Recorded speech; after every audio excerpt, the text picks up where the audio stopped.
Bing, bing, bing, bing, bong.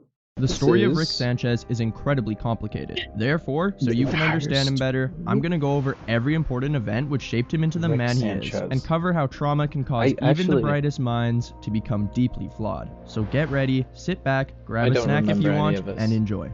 Even Also, from a haven't young seen age, any it of is this, clear so. that Rick is rather intelligent and has always had a thing for building and inventing. This is something we get to visually see in Season 5, Episode 8, titled Returnal Friendshine of the Spotless Mort, during a flashback sequence. But what if I told you that this intelligence maybe isn't as great as you may think, and actually led to Rick having a rather traumatizing life? The Rick which we get to see throughout the show is from Dimension C-137, so he is often known as Rick C-137, and during the series, we get to see events of his past traumas which happened before the series itself even takes place. Season 3, Episode 1, titled The Rickshank Redemption, is the first major time in the series we get some deep insights regarding these traumas. In this episode, Rick is being interrogated by the Galactic Federation, and they are doing so by speaking to him within his own subconscious mind. During this interrogation, we get to see a memory which Rick has before he made a breakthrough in portal travel technology. In this memory, while working in his garage trying to figure out portal travel, an alternate version of himself comes and speaks with him. This alternate version of Rick is known as Rick Prime.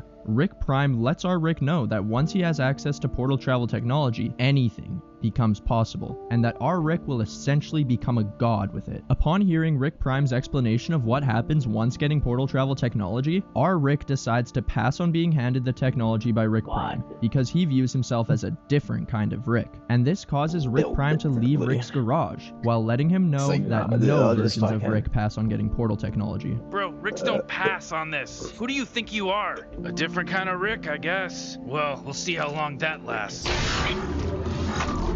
After Rick Prime leaves, Rick decides that he should give up on science and live a more humble life rather than becoming a god with no consequences. Then shortly after this, while going to get ice cream with his daughter Beth and his wife Diane, a portal opens up in the garage, and a bomb falls through it, which kills both Beth and Diane. And this then causes Rick to immediately begin figuring out the math required to invent portal travel while in his blown-up garage.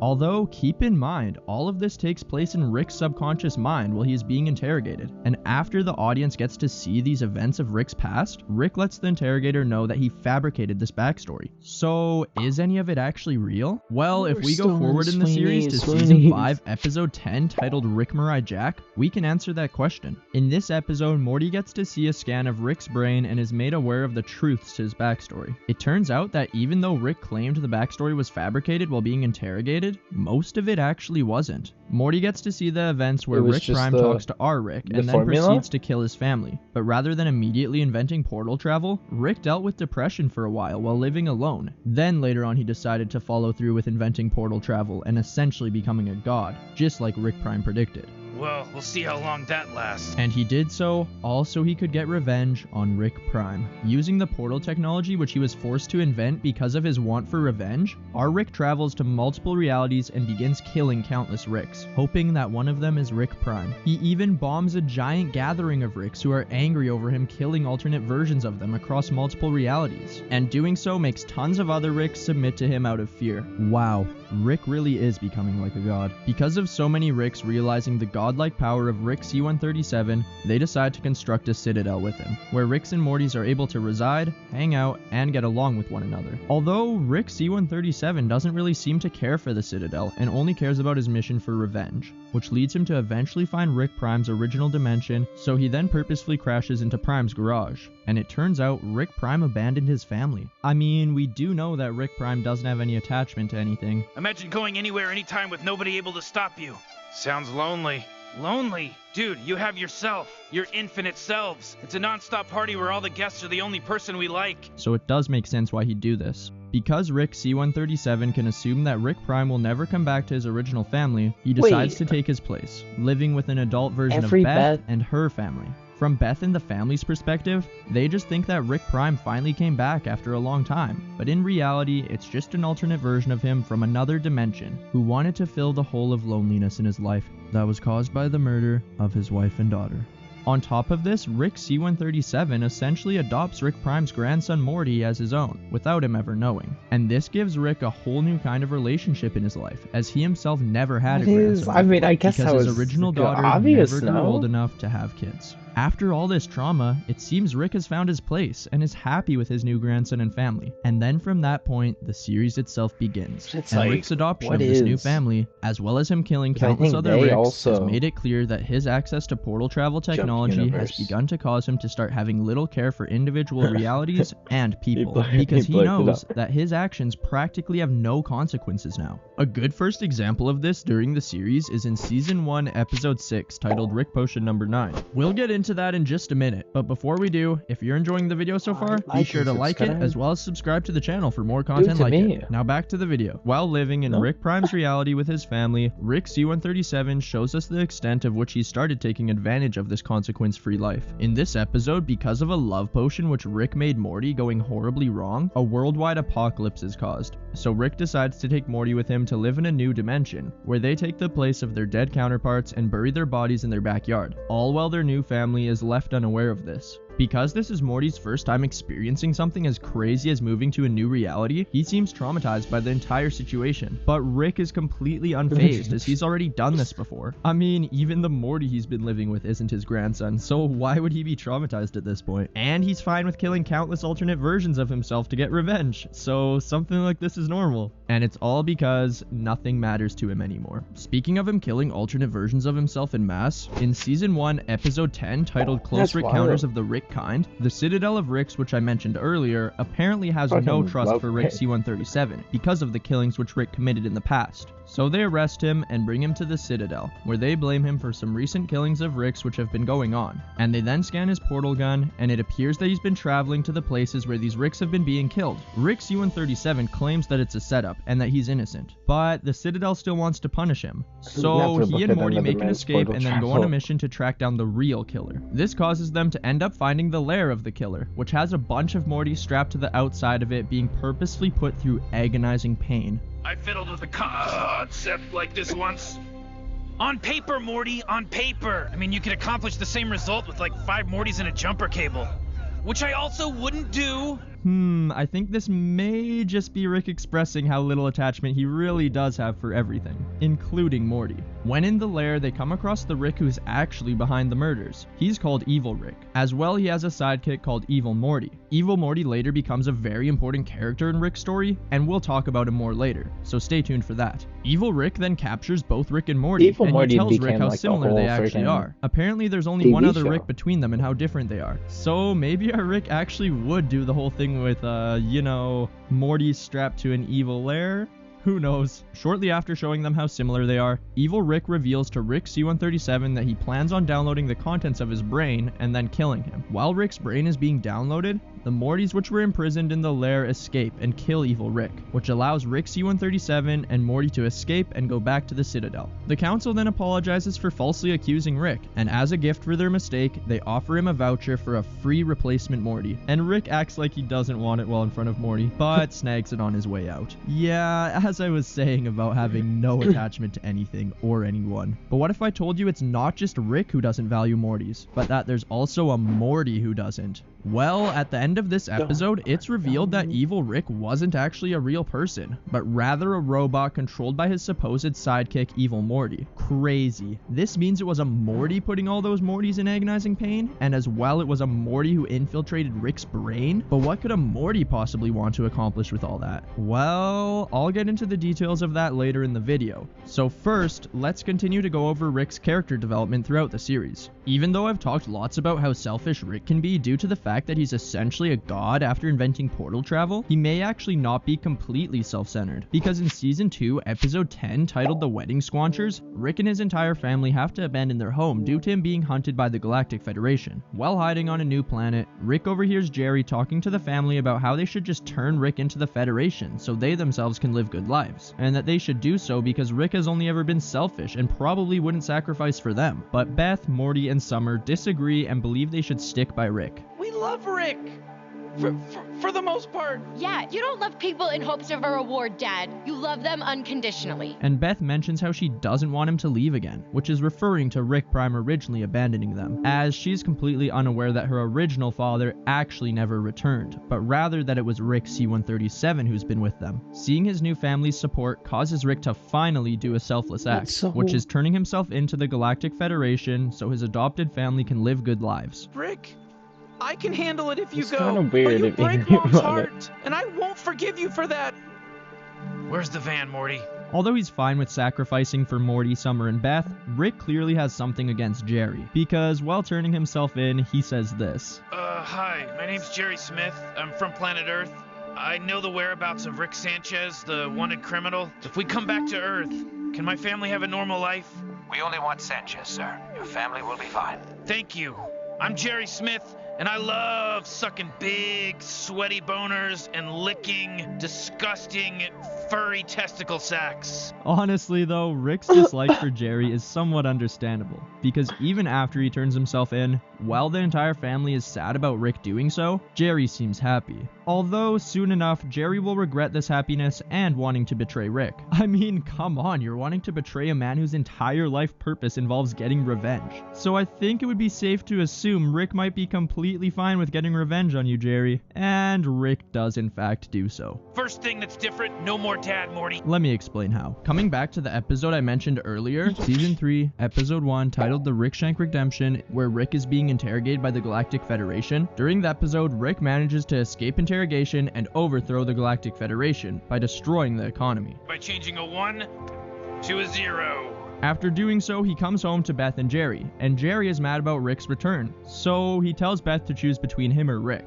and Beth chooses Rick over him and gets a divorce.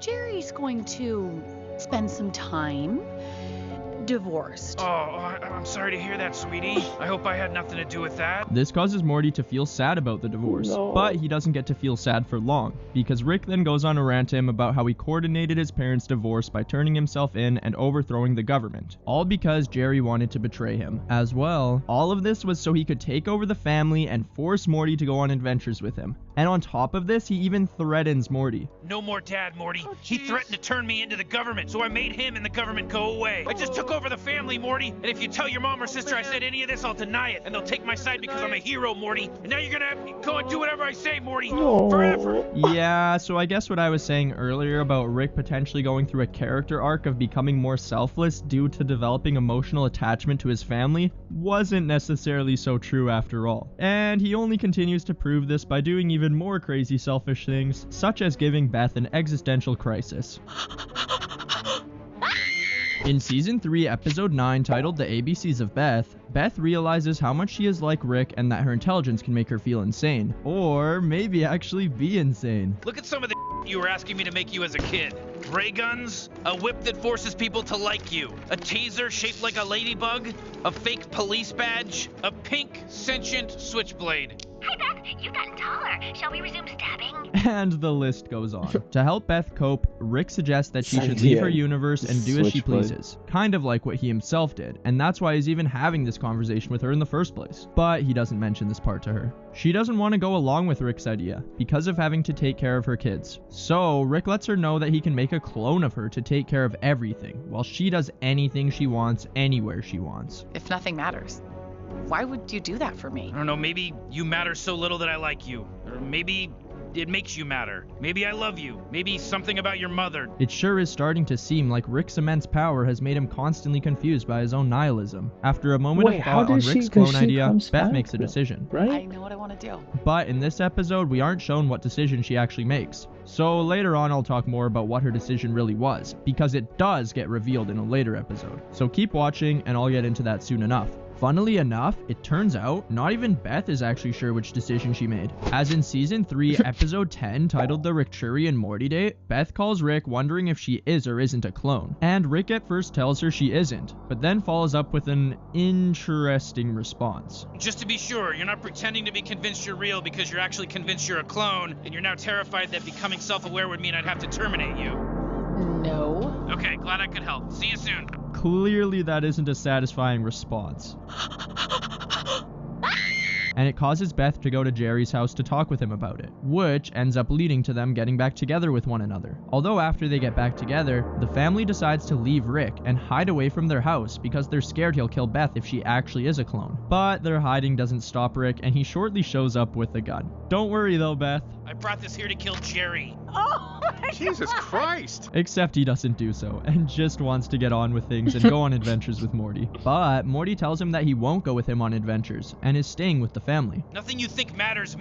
This isn't special. This is happening infinite times across infinite realities. After this, Beth mentions how things can go back to how they were in season 1 of the show. Maybe you are a clone. It's not like Rick would tell us. But Rick just seems annoyed by this comment and clearly is beginning to devalue the family more and more. I mean, they aren't even his actual family anyway. Now that we got to see the results of Beth wondering if she's a clone or not and how Rick reacts, you're probably wondering, is there actually even a clone of Beth? As I mean, it's actually not 100% known if the Beth I just talked about is a clone or not. Well, in season 4, episode 10, titled Starmort Return of the Jedi, another version of Beth visits Rick and is rather mad because she is also wondering if she is or isn't a clone. This Beth is known as Space Beth, and she's wanted by the Galactic Federation. So when they come after her while she's with the family of Rick C-137, the Federation is unsure if her or the other Beth are the wanted criminal, and even Jerry is confused as well. Wait, so there are two of them. More importantly, which one is mine? Neither. Chauvinist. Because of this confusion, the Federation arrests both of the Beths. So the family goes to save them, and after doing so, Rick reveals that he erased his own memory to forget which Beth is real and which isn't. As well, he saved the memory on a device to be replayed, so that they could find out the answer at a later point. But both Beths and the rest of the family decide that they don't want to know who's real. So Rick then decides to rewatch the memory himself, and it's revealed that during the time I mentioned earlier, where it was unclear to the audience if Beth decided she wanted to be cloned or not, that Beth gave Rick the power to make a decision on if she should get cloned or not, and that he decided to go through with it and clone her. Maybe he did this so he could have a version of his daughter which he can relate to better, at the expense of the sanity of both her and her clone. What do you think? Let me know in a comment down below. When Rick realizes that this was the decision which he made, it causes some self-reflection. Holy I'm a terrible father. Maybe a little bit, Rick.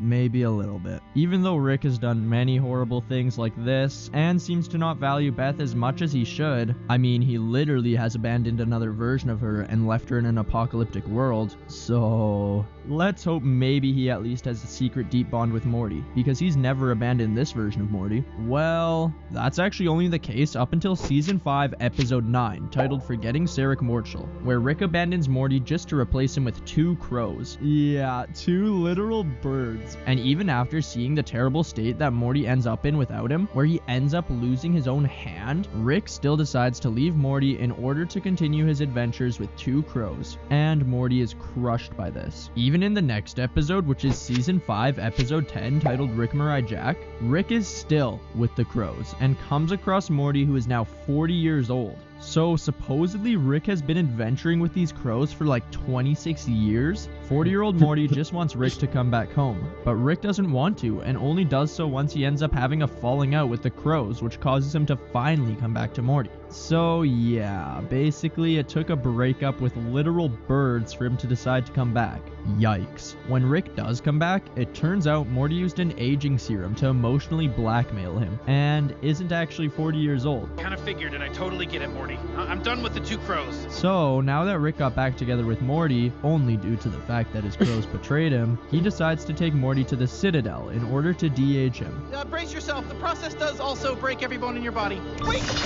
And while at the Citadel, they end up meeting President Morty for dinner. Then at dinner, President Morty reveals to Rick and Morty that he is actually Evil Morty, the same one I mentioned earlier, and he explains the reason that he's evil is because he wants to take down the central finite curve. This causes Morty, and probably some of you, to wonder what is the central finite curve. I'll answer that soon. And Rick seems disturbed that Evil Morty is aware of what the central finite curve is, and makes the connection that Evil Morty got a full brain scan of him during their encounter with Evil evil Rick back in season 1 episode 10, which is one of the episodes I mentioned earlier. Us as the audience were already aware of evil Morty doing this, but Rick and Morty weren't up to this point. After revealing all of this, evil Morty uses Rick's brain scan to show Morty how Ricks treat Mortys as disposable across the multiverse.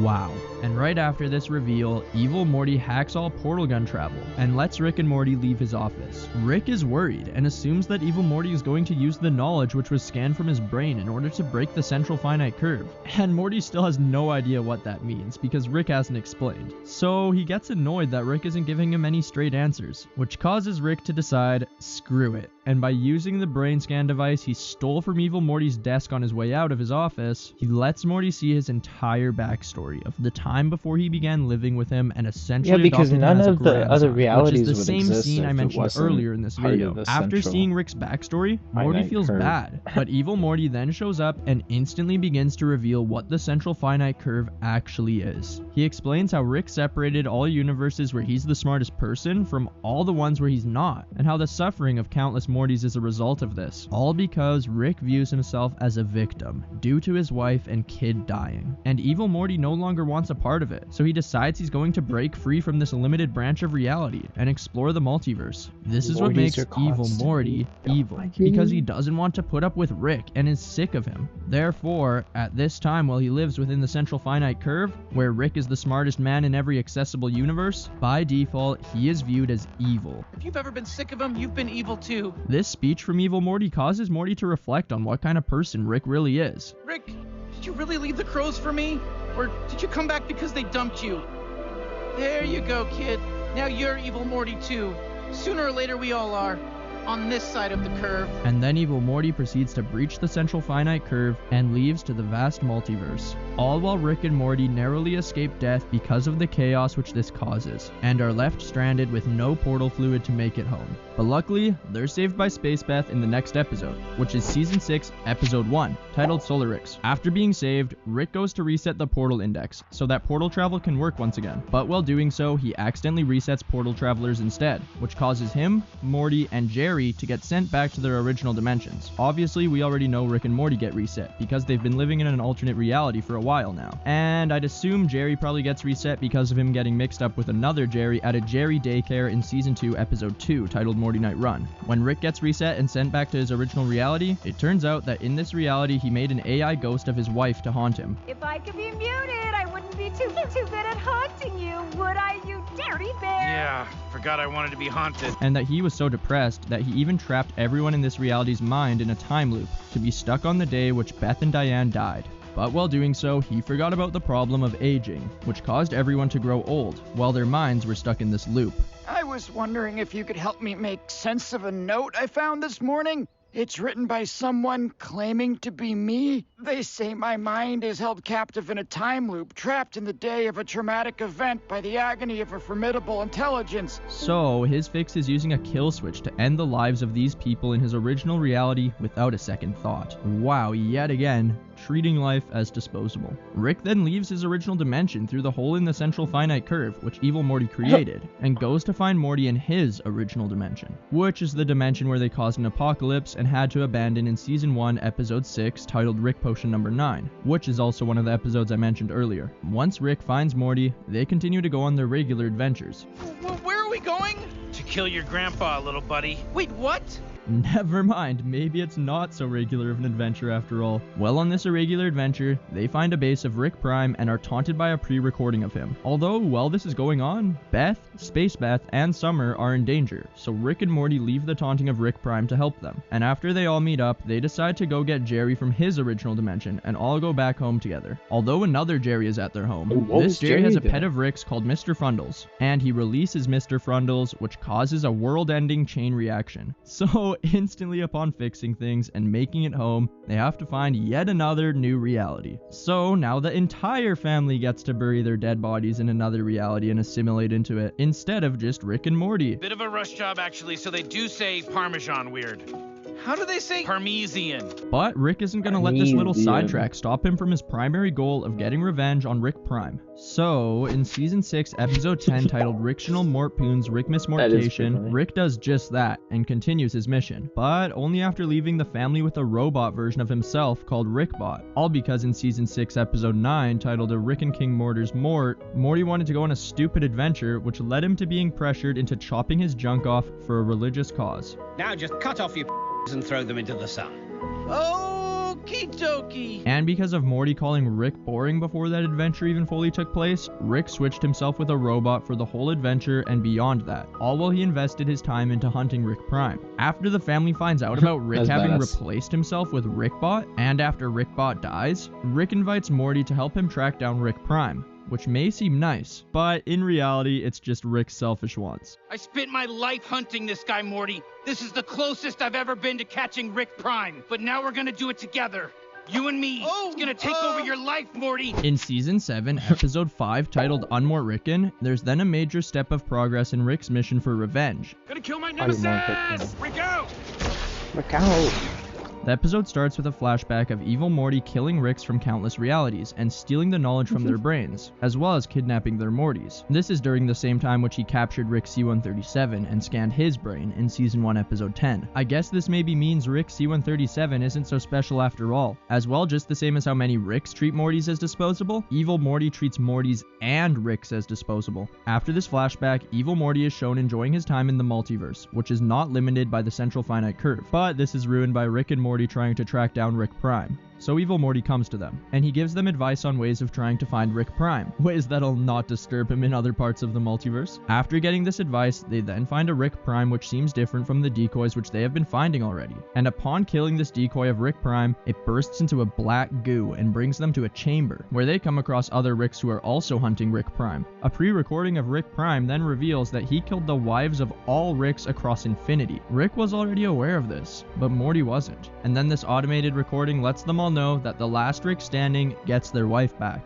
But Rick C-137 believes he's lying. While Rick, Morty, and evil Morty escape, they manage to bring home some of the black goo from Rick Prime's trap. Using this goo, Rick finds Rick Prime's location and goes to kill him, while leaving evil Morty and Morty behind. But evil Morty takes Morty to Rick Prime's base, and they end up coming across Rick anyway. While fighting Rick Prime at his base, he says how he's going to start erasing Rick C-137's family from infinity, one by one, just as he did Diane. And he proves it by starting with killing Uncle Slow, who's also known as Slow Mobius. After fighting for a while, Rick and evil Morty end up defeated by Rick Prime, and just Morty is left. So while talking to his original grandson, Rick Prime lets his guard down and gets incapacitated by Morty. But here's the thing, it actually wasn't Morty who did this. It turns out, evil Morty put an eye patch on Morty and switched shirts with him during the chaos of the fight, so he could confuse Rick Prime and incapacitate him. Because he's incapacitated, evil Morty then steals Rick Prime's knowledge from his brain and brings Rick C-137 into the same room and revives him. He then leaves them alone together, and Rick C-137 begins to punch Rick Prime to death,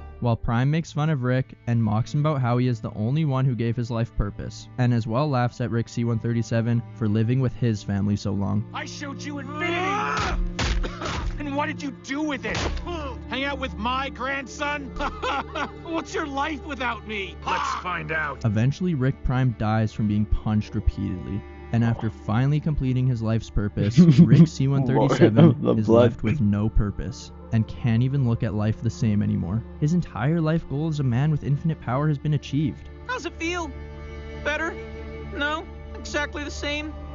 Yeah, it always does. So where does he go from here now? Well, maybe after completing this major goal, Rick's new purpose will become this. I'm not driven by avenging my dead family, Morty. That was fake. I'm driven by finding that McNugget sauce. Nuggets? I want that Mulan McNugget sauce, Morty. If it takes 9 seasons for 97 more years, Morty. I want that McNugget sauce. Maybe that'll make him feel better. Anyway, after this, evil Morty tells Rick and Morty to leave him alone and mentions how he can end the Rick experiment anytime he wants by killing all Ricks across infinity, just as Rick Prime did attracted to Diane, because he now has Rick Prime's knowledge on how to build such a weapon. After making such comments like this about ending the Rick experiment and how it never feels better, it makes you think, has Rick been a pawn in Evil Morty's larger scale plan across the multiverse? Yeah, but then if he ends Rick's Rick, he U-137 ends just another Morty. number in Evil Morty's grand there's villainy no of what? revenge against Rick's? Has Evil Morty seen Rick's exact same revenge plot with other Ricks And then also before? it's confusing Is this Evil Morty's because Rick, first rodeo with the events only like way this? Morty,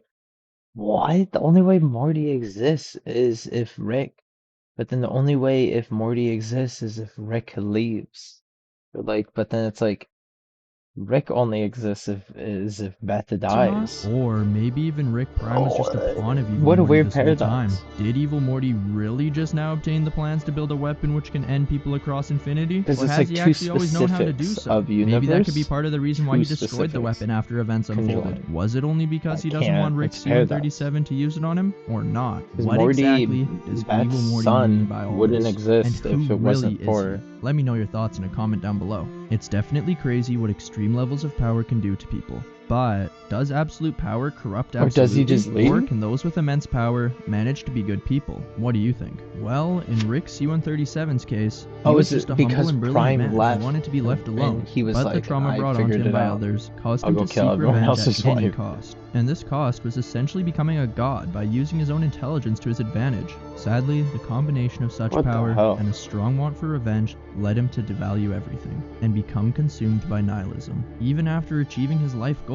Because of Rick becoming more and more aware of how little things truly mattered along his journey to achieve this goal, and due to the fact that he exists infinitely and is able to manipulate this infinity to his own will, reaching this achievement was empty. He thought satisfaction would come from revenge, but it seems he was wrong. The depth of such a strong opinion and realization that nothing matters arguably could leave people empty from then on out and cause a depressive spiral. But I believe that even while having the opinion that nothing matters, such a realization doesn't have to lead to your downfall and can rather be used for good. In Rick's case, maybe his realization that nothing matters, combined with his life goal being completed, could give him reason to just live a happy life, free of a want for revenge. If nothing matters, why take things so seriously? Why need revenge? Both now and even in the first place, when you can just be at peace. Even if things are infinite and realistically don't matter, why not at least enjoy your time here and bring positivity to those around you? It all comes down to how you choose to view things,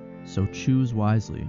If you enjoyed this video, you'll probably enjoy one of my videos where I talk about the most traumatizing episodes of Rick and Morty, or you can check out my video which goes